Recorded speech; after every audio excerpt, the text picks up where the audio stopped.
Chapter 2. Taeyul.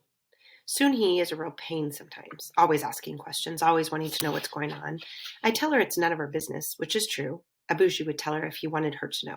But I don't know what's happening either. Why hasn't he told me? It's not like I'm a little kid anymore. I'm old enough to know stuff. One day get home from school and Uncle comes in right after me. He's early. It's way before dinner time. He's got a newspaper in one hand and he walks right past me without even saying hello. Hayengung Nem, he calls. Abuji is in the sitting room. Uncle goes in and closes the door behind him. I listen hard, but I can't hear anything until Uncle raises his voice. I won't do it, he shouts. They can't do this. They can't take away our names. I am Kim Young Chun. I will never be anyone else. Omoni and Soon-hee come out of the kitchen and look at me. I turn away, a little annoyed that I don't know what's going on. And just then, Abuji comes, opens the door, and waves his hand toward us. So we all go into the room. Uncle is pacing around like crazy. Abuji reads out aloud from the newspaper. By order of the emperor, all Koreans are to be graciously allowed to take Japanese names. Graciously allowed, Uncle says. His voice is shaking. He's so mad. How dare they twist the words? Why can't they at least be honest? We are being forced to take Japanese names. Abuji reads some more to himself, then says, we must all go to the police station in the next week to register. Uncle curses and pounds his fist against the wall. My name, Taeyul, means great warmth. My grandfather, Abuji's father, chose it. It's one of our traditions for the grandfather to do the naming. He'd taken it seriously. Omoni once told me he'd wanted a name that would bring me good fortune. For Soon-hee, too, girl of brightness. A different name? I can't imagine it. I look at Soon-hee and I can tell she's thinking the same thing.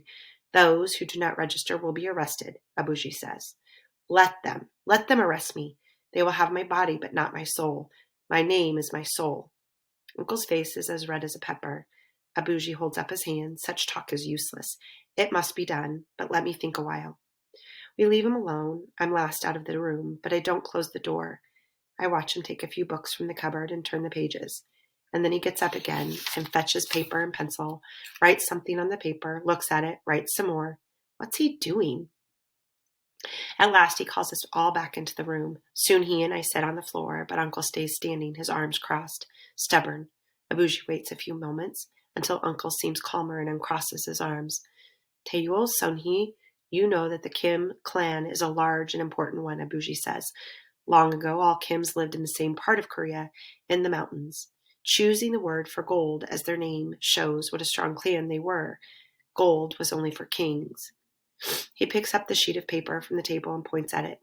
I have chosen our Japanese name. It will be Kaneyama.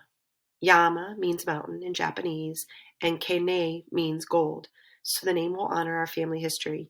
He turns to Uncle. They will not know this, but we will. Uncle doesn't look so mad now. Kaneyama, he says quietly and bows his head. Hyenjanum has chosen well. As to our first names, Abuji says, Soon-hee, fetch your primer.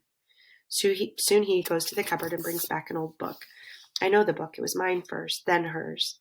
The Japanese alphabet is on the first page. Abuji takes the book and opens it. We will close our eyes and point.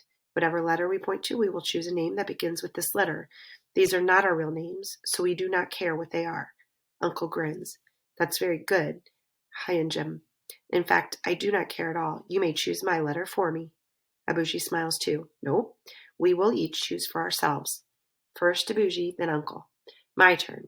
I close my eyes, point my fingers, any old way, and then look. N, my new initial, my new name. Kaneyama no Buo.